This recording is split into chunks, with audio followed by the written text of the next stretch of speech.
Judges chapter 10. After Abimelech died, Tola, son of Puah, son of Dodo, was the next person to rescue Israel. He was from the tribe of Issachar, but lived in the town of Shamir in the hill country of Ephraim. He judged Israel for 23 years, and when he died, he was buried in Shamir.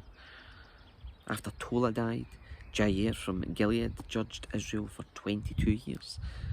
His 30 sons rode around on 30 donkeys, and they owned 30 towns in the land of Gilead, which are still called the towns of Jair. When Jair died, he was buried in Caman. Again, the Israelites did evil in the Lord's sight. They served the images of Baal and Ashtaroth, and the gods of Aram, Sidon, Moab, Ammon, and Philistia. They abandoned the Lord and no longer served him at all. So the Lord burned with anger against Israel, and he turned them over to the Philistines and the Ammonites, who began to oppress them that year.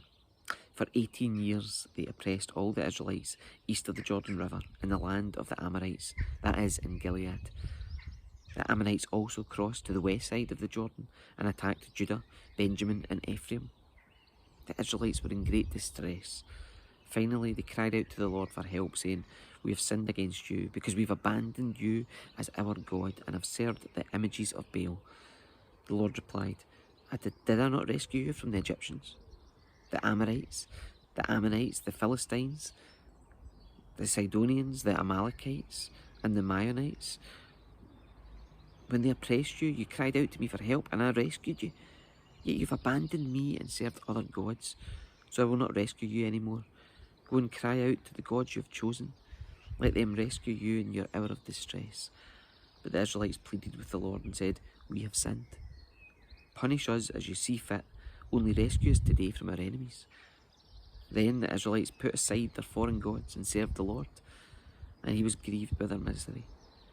At that time, the armies of Ammon had gathered for war and were camped in Gilead, and the people of Israel assembled and camped at Mizpah.